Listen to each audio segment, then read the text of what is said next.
जय हिंद दोस्तों, मैं संदीप वर्मा स्वागत करता हूं आप सबका आपके अपने यूट्यूब चैनल संदीप क्लास पर। हम लोग यूपी होमगार्ड के लिए और कांस्टेबल्स के लिए और यूपीएसआई की जो भी वनडे एग्जाम्स के लिए हैं, उन सभी के लिए हम लोग प्राचीन इतिहास को देख रहे थे। पिछले वीडियो में हम लोगों ने वैदिक काल के बारे में पढ़ा। वैदिक काल में ऋग्वैदिक काल और उत्तर वैदिक काल के खंड के बारे में पढ़ा। और जिन जिन लोगों ने अभी तक की ये वीडियो पहली बार देख रहे हैं, इसके पुराने क्लासेस को देखिए। उसके बाद ये क्लास देखिएगा, तब आपको चीजें समझ में आएंगी। तो वैदिक काल में चीजें बदली। उसके बाद में उत्तर वैदिक काल में और बहुत सारी चीजें बदली। जैसे वर्ण व्यवस्था थी, वो जाति के आधार पर होने लगी, यानी वर्ण व्यवस्था जाति में कन्वर्ट हो गई। और जो वर्ण व्यवस्था ऋग्वैदिक काल में अपने कर्म के आधार पर होती थी, वह व्यवस्था जन्म के आधार पर होने लगी, यानी जाति व्यवस्था। उसके बाद में कई सारे कर्मकांड प्रारंभ हो गए थे उत्तर वैदिक काल में। तो धीरे धीरे जो सामाजिक स्थिति थी वो अनस्टेबल होने लगी थी। जो जात थी वो 4 वर्गों में बटी हुई थी। और उसके बाद में जो सबसे जैसे ब्राह्मण, क्षत्रिय, वैश्य, शूद्र, जो शूद्र लोग थे उनकी स्थिति बहुत खराब होने लगी। धीरे धीरे जो है वैश्य, ब्राह्मण, क्षत्रिय आपस में जो टकराव की मनस्थिति उत्पन्न हो गई थी, उसी समय बहुत सारे ऐसे एक धर्म और धार्मिक आंदोलन प्रारंभ हो गया। ठीक है, तो धर्म आंदोलन में ऐसा माना जाता है कि बहुत ग्रंथों में धर्मों की संख्या 62 बनाई गई है, और जैन ग्रंथों में लगभग 300 350 के आसपास धर्मों की संख्या बताई गई, जो भी पनपे हैं। उसमें से 2 प्रमुख धर्म हम लोग पढ़ते हैं, जिनके बारे में एग्जाम में पूछा जाता है, और इस समय भी दिखाई पड़ते हैं, यानी वर्तमान समय में भी 2 धर्म अभी तक की दिखाई पड़ते हैं। जो पहला है जैन धर्म, यानी 2 धर्म जो है वो मुख्य माने जाते हैं। मुख्य धर्म जो उस समय के थे ऋग्वैदिक काल में, वो पहला जैन धर्म, क्योंकि जैन धर्म पहले आया था, और दूसरा बौद्ध धर्म। बौद्ध धर्म,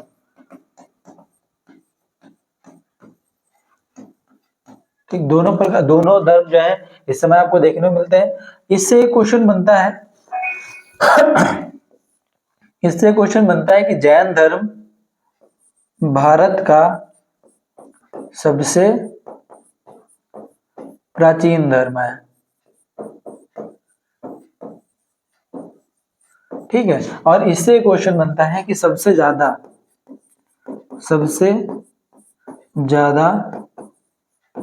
विस्तार जो है वो बौद्ध धर्म का है।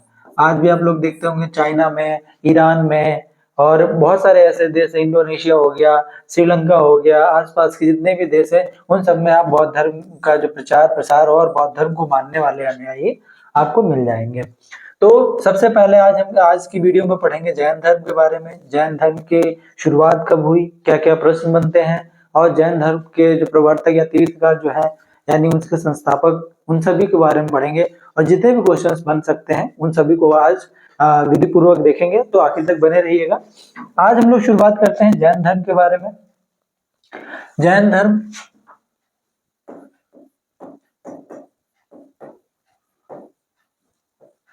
जैन धर्म में ऐसा माना जाता है कि जो जैन जो धर्म है उसके 24 प्रवर्तक या तीर्थकार माने जाते हैं। यानी जो जैन या जैन शब्द की या जैन की उत्पत्ति जो होती है, उत्पत्ति मानी गई है जिन से। किससे मानी गई है? जिन से। जिन किनको कहा गया है? यानी जिन को कहा गया जीतने वाले को। जीतने वाले को, जीतने वाले को जिन कहा गया है। और जीतना किससे है? ठीक है, जीतना किसी और से नहीं है, अपनी ही चीजों से जीतना है। जैसे अगर कहा जाए कि जो मन, वाणी और अपनी काया पर, यानी किससे जीतना है? मन, वाणी और अपनी काया पर जो विजयी हो, यानी जितेंद्रिय हो, जितेंद्रिय हो, वह क्या कहलाएगा? जिन कहलाता है। और जो इन सभी चीजों में यानी ज्ञान प्राप्त कर ले, जो ज्ञान प्राप्त कर ले, यानी श्रेष्ठ ज्ञान, श्रेष्ठ ज्ञान प्राप्त कर ले, उसको कहते हैं जिन श्रेष्ठ। जिनश्री या जिनश्रेष्ठ भी कहते हैं कई बुकों में, और कई बुकों में जिनश्रेष्ठ भी कहते हैं। ठीक, कई कई बुकों में कहा गया है जिनश्रेष्ठ, कई बुकों में कहा गया है जिनेश्वर भी कहा गया है। इसको इनको जो है वो जिनेश्वर भी कहते हैं, जो अलग से ज्ञान प्राप्त कर ले। तो जैन धर्म एक्चुअली शुरुआत हम लोग काफी पहले से माना जाता है, यानी सबसे प्राचीन धर्म हमारा जैन धर्म है। और जैन धर्म की शुरुआत क्यों होती है उसके बारे में हम लोग पढ़ते हैं कि जैन धर्म हम लोगों ने पढ़ा वैदिक सभ्यता। वैदिक सभ्यता, वैदिक सभ्यता के बाद हम लोगों को बहुत समय कालखंड उसके बारे में कोई जानकारी नहीं है। तो उसके बाद में जब समाज था, समाज जो था, कई कर्मकांड की शुरुआत हो गई थी। शुरुआत होने के बाद में जब शुरुआत हो गई कर्मकांड, तो समाज जो था वो 4 वर्गों में बट गया। 4 वर्गों में जो सबसे जो अगर स्थिति देखी जाए, ब्राह्मण, क्षत्रिय, वैश्य और लास्ट शूद्र।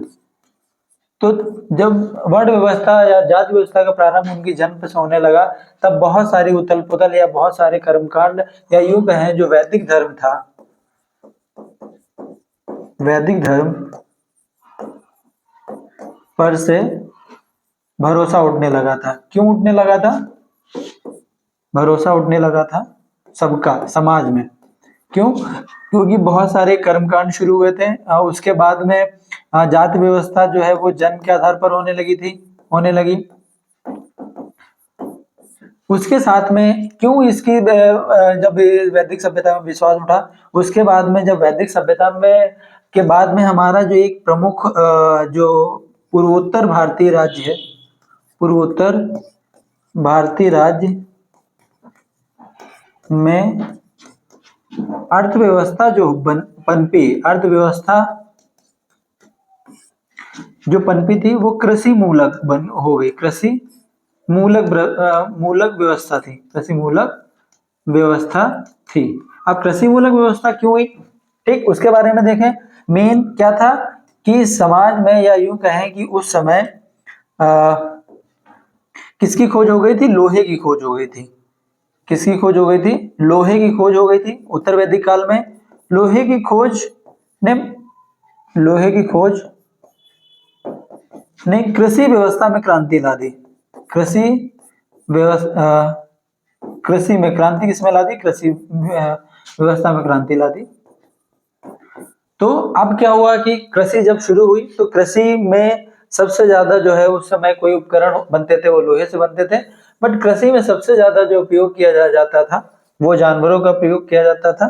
और जानवरों का बलि उत्तर वैदिक काल में बहुत ज्यादा विकसित रूप में थी, क्योंकि कर्म कांडों में सबसे ज्यादा जो होती थी अपने आप को समृद्ध बनाने के लिए जानवरों की बलि देना बहुत मुख्य हो गया था। यानी कृषि में जो सबसे ज्यादा प्रयोग होता था,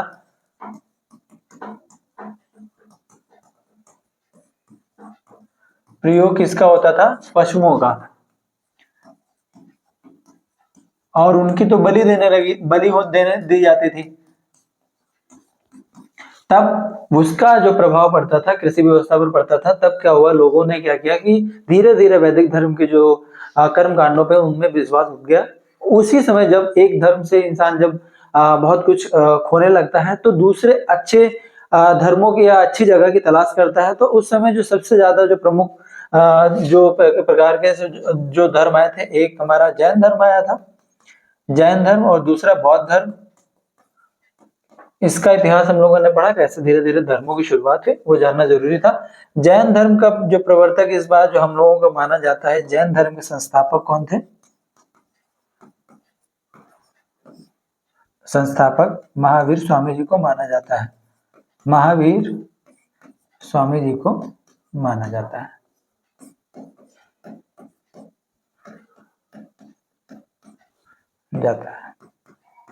अब महावीर स्वामी जी कि के बारे में जानने से पहले, क्योंकि महावीर स्वामी जी जो थे वो 24वें तीर्थकार थे, ठीक है। उसके पहले भी जो हमारा जो जैन धर्म था वो भी उससे पहले से जैन धर्म चला आया है, यानी उससे पहले 23 तीर्थकार। अब एक आता है, जैसे हम लोग सबसे पहले अगर माना जाए कि संस्थापक कौन थे,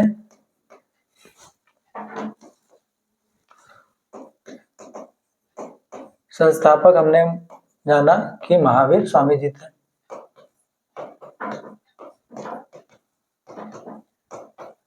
ये कौन से तीर्थकार थे? 24वें नंबर के तीर्थकार थे।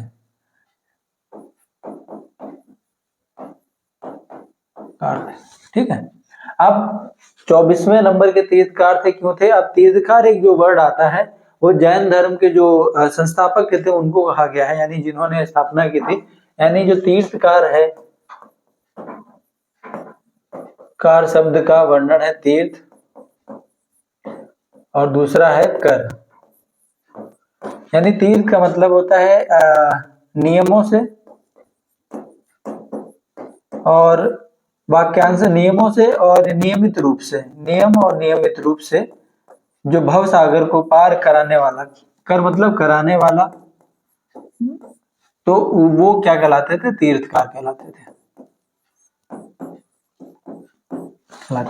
ठीक है। अगर हम यूं कहें कि जो जैन धर्म की शुरुआत किसने की थी, तो जैन धर्म की शुरुआत की थी आदिनाथ, उनको कहा जाता है, और ऋषभ देव भी कहा जाता है। उनको आदिनाथ और ऋषभ देव कहा जाता है। यानी जैन धर्म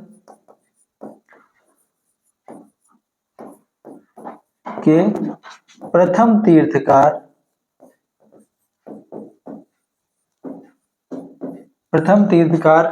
जैन धर्म प्रथम तीर्थकार जो थे वो ऋषभ देव, या इनको आदिनाथ कहा जाता है। तो अगर प्रश्न बनता है कि प्रथम जो जो तीर्थकार थे जैन धर्म के, वो ऋषभ देव थे। ठीक है। अगला एक क्वेश्चन बनता है कि जो 24 तीर्थकर हैं उनमें से टोटल कहें कि 24 में से इनके ऋषभ देव जी जो थे, इनके इतिहास के बारे में भी बहुत सारे दुविधाएं हैं, या बहुत सारे जो अलग अलग पक्ष रखे गए हैं। तो इनके इतिहास में भी संशय है। यानी यूं कहें कि जैन धर्म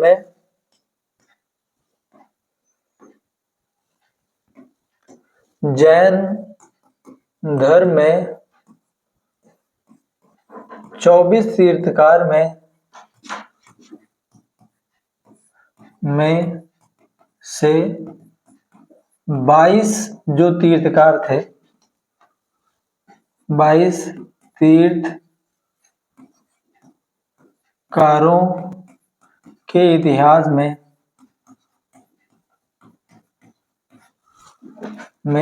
संशय है। संशय मतलब क्लियर नहीं है, संशय है। ठीक। अब जो महावीर स्वामी जी थे, महावीर स्वामी जी जो थे वो 24वें तीर्थकार थे,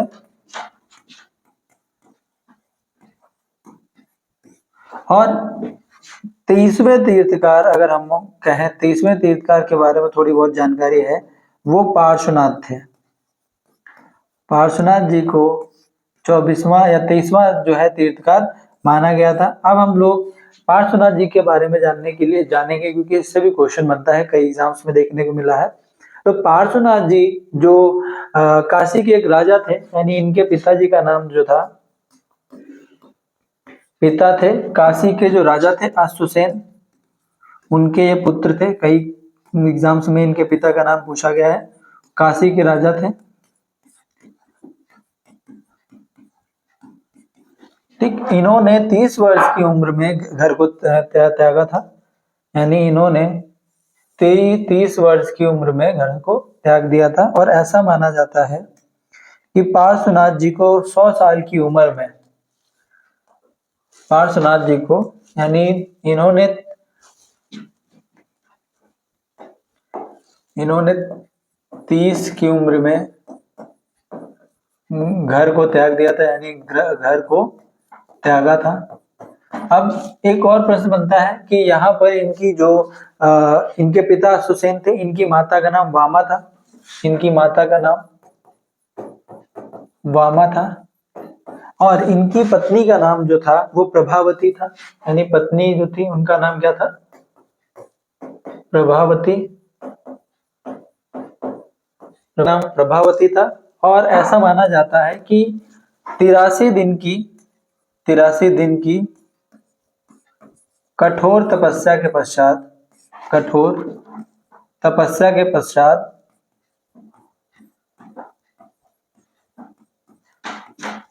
पश्चात इनको ज्ञान की प्राप्ति हुई। अब एक क्वेश्चन बनता है कि इनको ज्ञान की प्राप्ति कहां पर हुई, तो इनको जो है ज्ञान की प्राप्ति सम्मेत पर्वत पर हुई, सम्मेत पर्वत पर इनको ज्ञान प्राप्त हुआ। और इनके एक क्वेश्चन बनता है कि इनके अनुनायी जो होते हैं, यानी जो पार्श्वनाथ जी के अनुनायी थे, यानी जो इनका अनुनायी यानी जो इनको मानते थे, इनके अनुनायी को निग्रंथ कहा गया है।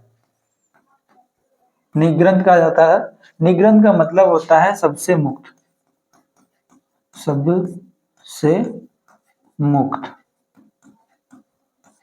ठीक। तो इनके अनुनायियों को क्या कहा जाता, निग्रंथ कहा जाता था, और इनको सम्यक शिखर पर ज्ञान प्राप्त हुआ है। एक क्वेश्चन इसमें पार्श्वनाथ जी से बनता था कि पार्श्वनाथ जी ने 4 चीजों को सदा मानने के लिए, यानी 4 जो थे वो चीजों आचरणों का पालन करने के लिए कहा था। तो एक प्रश्न बनता है, वो चारों आचरणों का नाम कई बार पूछा गया है कि चारों आचरणों का नाम क्या था। उसके बाद में तो ये हो सकता है कि क्वेश्चन इसमें देखने को मिले, यानी पार्श्वनाथ ने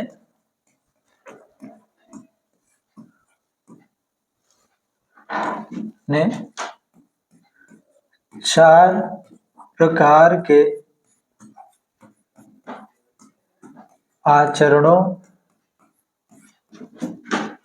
का पालन करने को कहा, ठीक। 4 प्रकार के आचरणों को पालन करने के लिए कहा। पहला कहा कि आप हमेशा सत्य बोलिए, यानी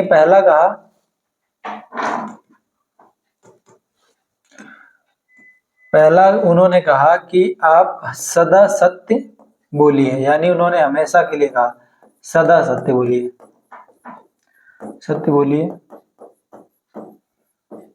ये नहीं कभी नहीं, मतलब हमेशा के लिए उन्होंने कहा कि हमेशा सदा सत्य बोलना है, लेकिन सदा हमेशा के लिए। दूसरा सबसे मेन जो था उनका था अहिंसा,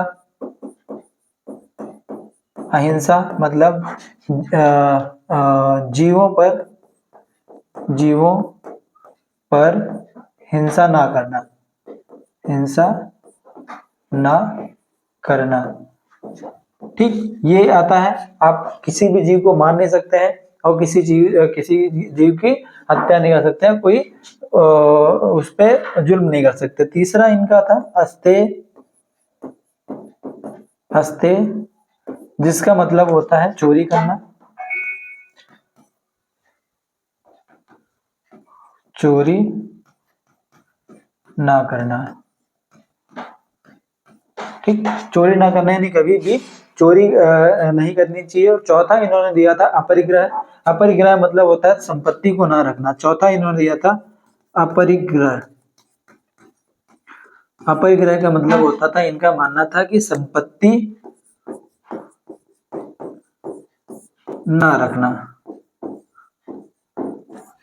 इनका इसलिए ऐसा मानना था कि यदि आप संपत्ति रखेंगे तो आपका संपत्ति एक प्रकार का बंधन है, इससे आप मुक्त नहीं हो पाएंगे। तो इनका मानना था कि आप किसी प्रकार की अगर संपत्ति नहीं रखते हैं तो आप अपनी विचारों से, अपनी जगह से, अपने रिश्तों से बंधे नहीं रहेंगे, आप उनको कभी भी उनसे परे हो सकते हैं। तो उन्होंने कहा था ये 4 जो है कई एग्जाम्स में पूछे गए हैं। पहला सत्य, अहिंसा, अस्तेय, अपरिग्रह, 4 चीजों का पालन जो पार्श्वनाथ ने कहा था। 5वां जो अभी हम बात करेंगे, जो महावीर जी स्वामी जी ने जोड़ा था, उसके बारे में भी बात करेंगे। 5वां जो आचरण था वो महावीर स्वामी जी ने पूछा था, यानी जैन धर्म में 5 आचरणों को मानने के लिए कहा गया है, ठीक है। अब इतने क्वेश्चन पार्श्वनाथ जी से बनते हैं। एक क्वेश्चन बनता है कि पार्श्वनाथ जी का जो चिन्ह माना गया उसके बारे में भी बात करेंगे, एक क्वेश्चन और बनता है बस। उसके बाद में हम लोग अब पढ़ेंगे जैन धर्म में महावीर स्वामी जी के बारे में। महावीर स्वामी जी के बारे में पढ़ेंगे। अब एक क्वेश्चन यहाँ पर ये बनता है, जो पार्श्वनाथ का जो काल था वह महावीर स्वामी जी से 250 साल पहले 250 साल पहले इनका विवरण मिला है उनको, यानी इनका जो कालखंड था महावीर जी स्वामी से पार्श्वनाथ का 250 साल पुराना है, यानी इनका इतिहास। तो 250 साल बाद, यानी बीच में कोई भी निर्णय नहीं हुआ।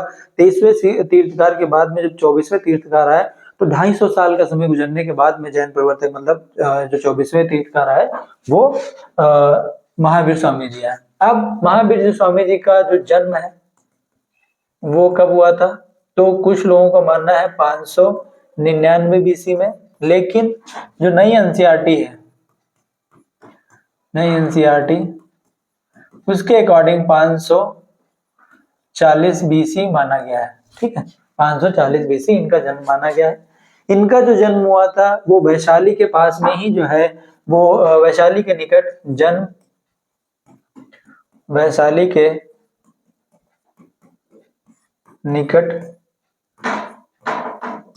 कुंडग्राम या कुंडग्राम और कई बुकों में दिया है कुंडलग्राम ग्राम में हुआ था। ठीक, अब इनके पिता का नाम सिद्धार्थ था। वो सिद्धार्थ नहीं गौतम बुद्ध के नाम से पहले का, सब उससे पहले ही आए थे तो सिद्धार्थ था। और इनकी माता का नाम सिद्धार्थ जो था। अब यहाँ पर एक पूछता है, जो सिद्धार्थ थे वो जातक क्षत्रिय धर्म प्रधान थे, जातक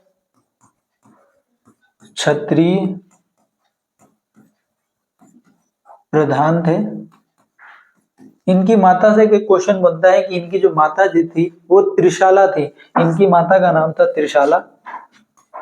प्रश्न यहां से नहीं बनता कि इनकी माता का क्या नाम था, माता का नाम क्या था, त्रिशाला। प्रश्न बनता है कि त्रिशाला जो थी वो किस घराने से संबंधित थी, तो त्रिशाला जो थी वो लिच्छवी नरेश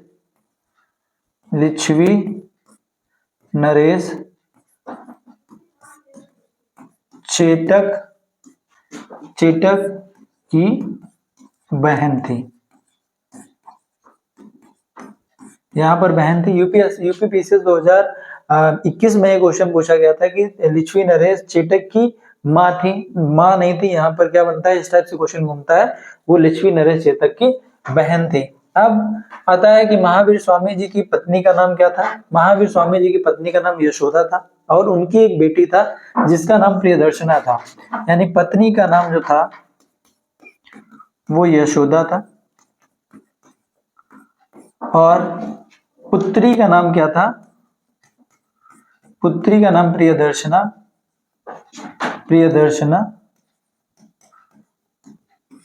और कहीं कहीं पर जो इनका नाम देखने को मिलता है अड़ोज्या नाम है, यानी अड़ोज्या किसकी पुत्री है, तो वो महावीर स्वामी का भी है। अड़ोज्या जो नाम है वो भी प्रियदर्शना का नाम था। और प्रियदर्शना की जो शादी हुई थी, यानी इनके जो पति थे, पति का नाम जमाली था। ठीक है, जमाली से एक क्वेश्चन बनता है कि यह महावीर स्वामी जी के प्रथम शिष्य थे, और प्रथम शिष्य जो होता है वो प्रिय भी हो जाता है, यानी यह उनके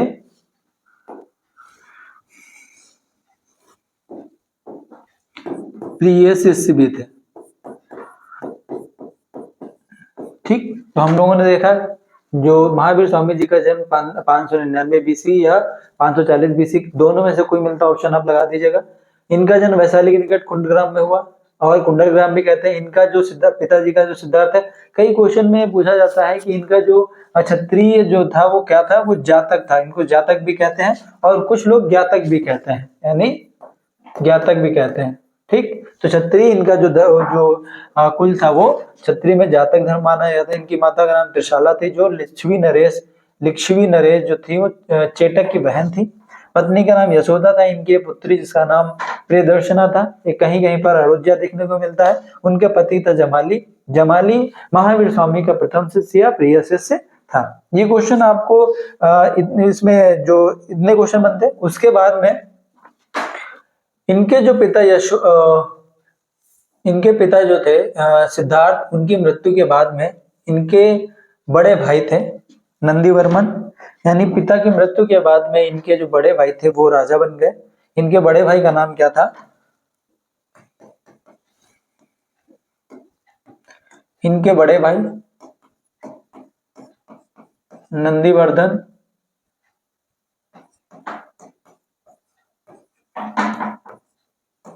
उनसे आज्ञा लेकर के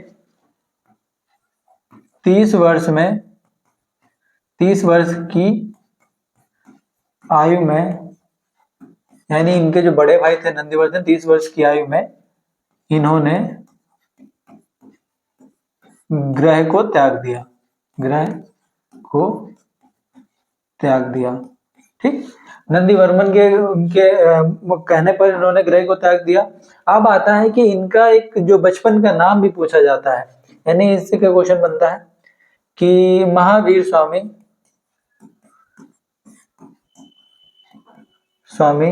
जी के बचपन का नाम, कई बार क्वेश्चन में पूछा गया है। इनके बचपन का नाम था वर्धमान।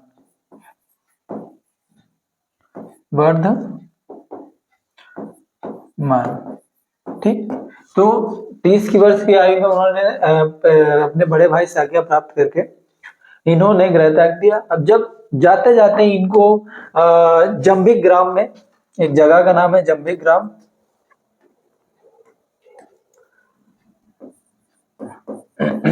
जंबिक ग्राम में ऋजुपालिका नदी,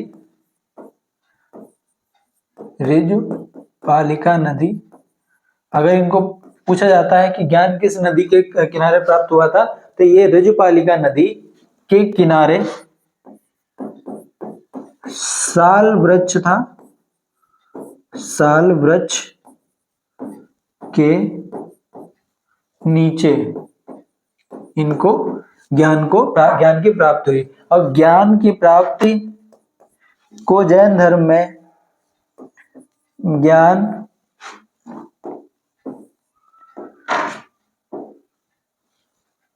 के नीचे ज्ञान की प्राप्ति हुई, और ज्ञान प्राप्ति को जैन धर्म में कैवल्य कहा गया है। ज्ञान प्राप्ति को क्या कहा गया है? कैवल्य कहा गया है। तो ऐसा माना जाता है कि जो जाम्बिक ग्राम के ऋजुपालिका नदी के किनारे साल वृक्ष के नीचे इनको कैवल्य की प्राप्ति हुई। और जब इनको कैवल्य की प्राप्ति हुई, यानी ये तब क्या बन गए? जिन बन गए। क्या बन गए? जिन बन गए। और यह इनको कहा जाता है निग्रंथ बन गए। क्या बन गए? जिन कैवल्य प्राप्त किया और निग्रंथ बन गए, यानी यह क्या हो गया? सबसे मुक्त हो गए। ठीक, अब यहाँ पर जब इनका जो पराक्रम देख करके, महावीर स्वामी जी का पराक्रम, यानी किसका?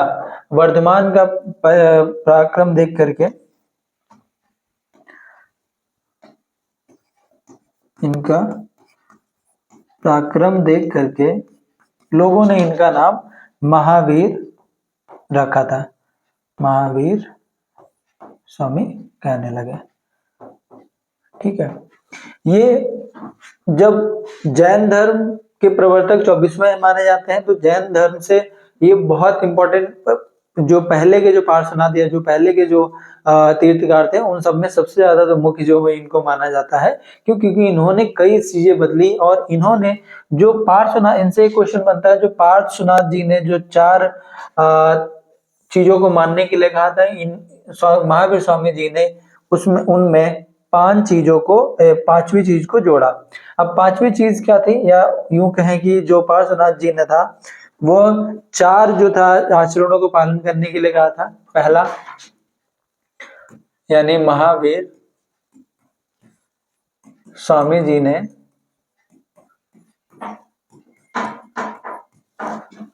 5 आचरणों को मानने के लिए कहा है। 5 आचरणों को मानने के लिए कहा है। ठीक, 5 आचरण का पहला क्या था? सदा सत्य यानी सत्य। ठीक, दूसरा था अहिंसा। ठीक, तीसरा था अस्तेय था, अस्तेय मतलब चोरी ना करना। चौथा था अपरिग्रह, अपरिग्रह। पांचवा इन्होंने जोड़ा, यानी पांचवा इन्होंने जोड़ा मतलब महावीर स्वामी जी ने जोड़ा। कौन सा था? पांचवा जोड़ा था वो ब्रह्मचर्य। ब्रह्मचर्य वो महावीर स्वामी जी ने जोड़ा था। महावीर स्वामी जी ने जोड़ा था। पांचवा आचरण क्या माना कि आप ब्रह्मचर्य का भी पालन कीजिए, तब आपका जो है वो ज्ञान के। अपरिग्रह मतलब संपत्ति ना अर्जित करना, संपत्ति ना इकट्ठा करना। ठीक, अस्तेय मतलब चोरी ना करना।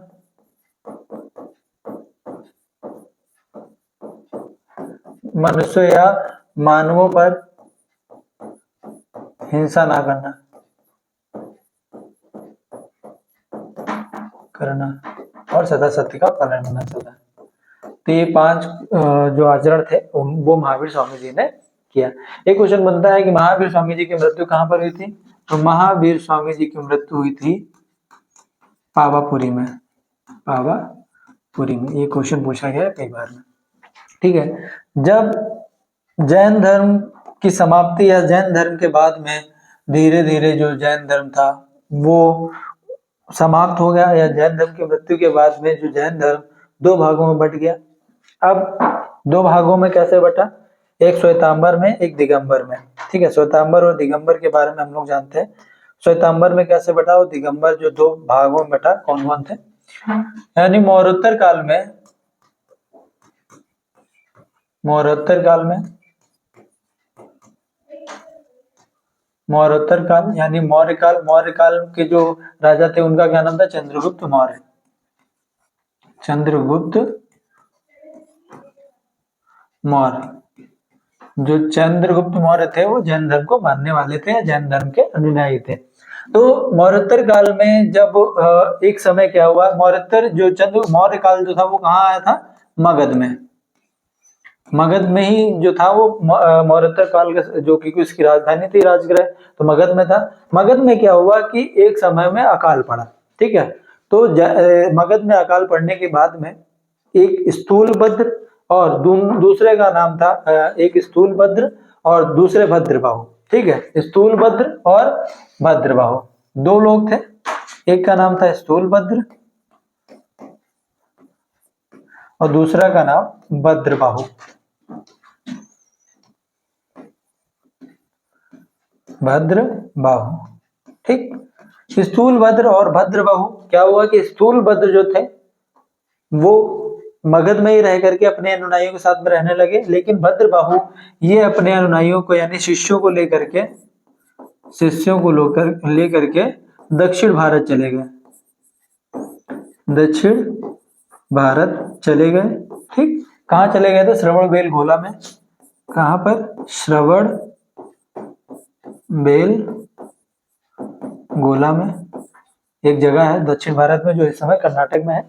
आगे एक कहानी होगी, चंद्रगुप्त मौर्य जी जो है वो जैन धर्म के बाद में जब बौद्ध धर्म अपनाते हैं, क्योंकि ये दोनों धर्म अपनाए हैं, इसके बारे में मौर्योत्तर काल में, मौर्य काल में पढ़ेंगे। ठीक है, अभी के लिए थोड़ा जान लो कि श्रवण बेल गोला में ही चंद्रगुप्त मौर्य ने अपने जीवन को त्याग किया था। यानी एक विधि होती है संलेखना विधि, जिसके तहत चंद्रगुप्त मौर्य ने अपने प्राण त्यागे थे। वो अलग कहानी, उसके बारे में हम लोग मौर्य काल में पढ़ेंगे। ठीक है, तो भद्रबाहु अपने शिष्यों को लेकर के साउथ में चले गए, यानी दक्षिण भारत में चले गए। यहाँ पर स्थूलभद्र जो अपने नाइयों के साथ में मगध में ही रहने लगे, मगध में ही रहने लगे। और ये सफेद वस्त्र धारण करने लगे। सफेद वस्त्र धारण करने के कारण इनको श्वेतांबर कहा गया। सफेद वस्त्र धारण करने के कारण इनको श्वेतांबर कहा गया, श्वेतांबर कहा गया। ठीक, इनको श्वेतांबर और दिगंबर, जो भद्रवायु के अनुयायी थे उनको दिगंबर कहा गया। ठीक, श्वेतांबर और दिगंबर जो है दो भागों में बट गया जैन धर्म। आगे उसके बारे में बात करते हैं। अब जैन धर्म के बारे में क्वेश्चन कोई अगर बचते हैं उनके बारे में हम लोग देख लेते हैं कि जैन धर्म से अन्य प्रकार के क्वेश्चन किस प्रकार पूछे जाते हैं, उनके बारे में हम लोग देखते हैं। क्योंकि इससे कोई भी क्वेश्चन जो है वो छूटना नहीं चाहिए, आपका एग्जाम में क्वेश्चन कवर होने चाहिए कि इतना मैंने पढ़ लिया, ये वीडियो देख ली, तो इसके बाद कोई क्वेश्चन बचेगा नहीं। कुछ क्वेश्चन मैंने जो प्रीवियस ईयर एग्जाम्स में लिए हैं एज इट इज मैंने लिखे, क्योंकि आपके जल्दी से क्वेश्चन का ऐसा सिलेबस पूरा हो जाए ताकि आप रिवीजन कर सके। इनको शॉर्टकट में लिखा है हमने। पहला क्या था, जैन धर्म का जो मुख्य बिंदु था या आधार बिंदु जो था वो अहिंसा था, यानी बताया भी गया कि अहिंसा किसी पे नहीं करनी है। ठीक है, और यापनीय एक जैन धर्म का ही एक संप्रदाय है। ये क्वेश्चन पूछा गया था एसएससी के एग्जाम में। ठीक है, तो ये जो यापनीय है ये जैन धर्म का ही एक संप्रदाय है। ये पूछ सकता है कि यापनी जो, क्योंकि सुना नहीं अभी तक की, तो यापनी जो संप्रदाय है वो जैन धर्म से ही रिलेटेड है। जैन धर्म कलिंग के राजा खारवेल का समर्थन प्राप्त था, यानी जैन धर्म को कलिंग के जो राजा खारवेल थे वो समर्थन करते थे। और का विस्तेकम यानी जैन धर्म का एक महत्वपूर्ण उत्सव था, महास्तिवेकम, यानी 12 वर्ष के बाद में कहां पर मनाया जाता है, जहां पर भद्रबाहु लेकर के अपने शिष्यों को लेकर गए थे, वहां श्रवणबेलगोला में महाविनस्तकम करवाया जाता है। जैन धर्म का ग्रंथ जो था अर्धमगधी भाषा में लिखा गया था। इसकी जो भाषा थी वो जैन धर्म की अर्धमगधी थी। और विशेष जो बल दिया गया था वो तप और अहिंसा पे दिया गया है, यानी जैन धर्म में जो विशेष बल दिया गया है वो तप और अहिंसा में दिया गया है। अहिंसा किसी पे भी नहीं करनी है।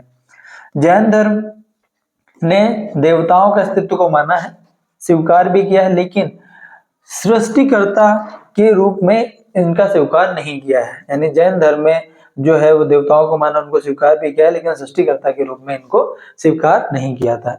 जैन धर्म का एक मानना है कि इस ब्रह्मांड का विनाश हो ही नहीं सकता, यह शाश्वत था और शाश्वत ही रहेगा। यानी इन्होंने ब्रह्मांड को माना, यानी उसके मूल उद्देश्य को माना, बट ब्रह्मांड के विनाश के जो को नहीं माना।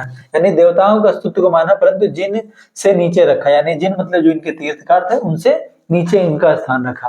ठीक है, यानी जैन धर्म की जो जैन धर्म में आत्मा की मान्यता थी, यानी आत्मा को मानते थे। ये पूछा गया था यूपीएसआई के एग्जाम में। ठीक है, तो आप देख लीजिएगा, जैन धर्म में आत्मा की मान्यता थी। ठीक है, जैन धर्म अपने आध्यात्मिक विचार जो लिए हैं वो सांख्य दर्शन से लिए हैं। अब सांख्य दर्शन के जो निर्माता थे उनके बारे में हम लोग बात करेंगे अभी, क्यों कौन थे। जैन तीर्थकार की जो जीवनी जो थी वो भद्रबाहु द्वारा रचित कल्पसूत्र में लिखी गई है। यानी जैन जो तीर्थकार हैं उन सबकी जो जीवनी कल्पसूत्र में लिखी गई है, उनके रचयिता कौन थे, भद्रबाहु थे। जैन धर्म मानने वाले कुछ ऐसे राजा हैं जिनसे प्रश्न पूछते हैं और कई बार पूछा भी गया है कि जैन धर्म मानने वाले राजाओं के नाम बताइए। उद्दीन था, ये भी मानते, ये भी क्वेश्चन पूछा गया। चंद्रगुप्त मानते थे, कलिंग नरेश खारवेल मानते थे, चंदेल शासक और राष्ट्रकूट राजा अमोघ वर्ष वो भी मानते थे। उनको किनको मानते थे, जैन धर्म के प्रवर्तक थे। ठीक है, महावीर स्वामी ने अपना जो उपदेश दिया था वो पहला जो उपदेश दिया वो प्राकृतिक भाषा में दिया है, यानी प्राकृतिक भाषा यानी अर्धमगधी भाषा में दिए हैं। और ये क्वेश्चन पूछा गया है किस भाषा में दिया है, प्राकृतिक भाषा में दिया है। या महावीर स्वामी जी की भाषा कौन थी, प्राकृतिक थी। शिष्यों को 11 गढ़धरों में विभाजित किया है, यानी उनके जो शिष्य थे उनको 11 गढ़धरों में विभाजित किया, ये भी प्रश्न पूछा गया है। ठीक है, आगे हम लोग देखते हैं। मौर्योत्तर युग में जो मथुरा थी वो जैन धर्म का प्रमुख केंद्र मानी जाती है, ये भी क्वेश्चन पूछा गया है। जैन धर्म के जो मौर्योत्तर युग में जो प्रमुख केंद्र था वो मथुरा था। मथुरा का लिए जैन धर्म से संबंधित है। महावीर का क्षत्रिय गोत्र क्या था, जानत्रिक, ये हमने अभी पढ़ा। ठीक है, ये क्वेश्चन बना हुआ है। जियो और जीनो दो भी किसने कहा था, महावीर स्वामी ने कहा था। ठीक है, अहिंसा ना करो। पूर्ण ज्ञान को कैवल्य कहा गया है। जैन साहित्य का संकलन की जो भाषा थी वो प्राकृतिक थी, ठीक है। लिपि क्या थी? अर्धमगधी थी। अणुव्रत जो संबंध किससे है? अणुव्रत अभी बात करते हैं, इसमें लिखा भी है अणुव्रत जो था जैन धर्म से संबंधित है। अणुव्रत क्या होता था कि जो लोग शादी कर लेते थे और गृहस्थ जीवन में रहते थे, उनके लिए 5 अणुव्रत को मानने के लिए कहा गया था, क्योंकि उनको और सारे जो जैसे पूजा पाठ या और चीजें करने में बहुत प्रॉब्लम होती, तो उन्होंने कहा कि जो लोग गृहस्थ जीवन में रह रहे हैं वो 5 अणुव्रतों का पालन करें, ठीक है। तो अणुव्रत भी जो शब्द है उसको, वो भी किससे संबंधित है? जैन धर्म से। ये भी क्वेश्चन में पूछा गया, जितने भी मैंने लाइनें लिखी हुई हैं ये प्रीवियस ईयर क्वेश्चन ही है, ठीक है। महावीर की भिक्षुड़ी संघ की प्रधान कौन थी? ये यूपी पीसीएस 2022 का क्वेश्चन है। महावीर के भिक्षुड़ी संघ की जो प्रधान थी वो चंदना थी। चंदना इनकी जो थी भिक्षुड़ी संघ की प्रधान थी। अब तीर्थकार हमने अभी बात की थी, कुछ तीर्थकार थे उनके प्रतीकों के बारे में भी क्वेश्चन पूछा गया है। पार्श्वनाथ का तीर्थ का था सर्प, आदिनाथ का वृषभ यानी बैल उनका था, और महावीर स्वामी जी का जो था वो प्रतीक सिंह माना जाता है, और शांतिनाथ का जो माना जाता है वो हरिण माना जाता है। इससे भी क्वेश्चन बना हुआ है। स्थायवाद सिद्धांत वो भी जैन धर्म से संबंधित है। स्थायवाद मतलब एक आपका एक होता है अनेकांतवाद यानी बीच का मार्ग, मतलब आप जब या तो पूरी तरीके से जैन धर्म के अनुयायी हो जाइए और दूसरा आप शादी करो, उसके बीच का एक रास्ता बनाया गया, तो भाई स्थायवाद या अनेकांतवाद को बारे में कहा गया है। विश्व विनाशकारी प्रलय विश्वास नहीं करता है, यानी जो जैन धर्म होता है वो विश्व विनाशकारी प्रलय में विश्वास नहीं रखता। उनका यह मानना था जो ब्रह्मांड है या ब्रह्मांड जो है वह शाश्वत है, यानी हमेशा रहने वाला। तो शाश्वत का मतलब जो होता है किसी का विनाश ही नहीं होगा, तो विनाश के सिद्धांत को नहीं मानते थे, प्रलय के सिद्धांत को नहीं मानता था।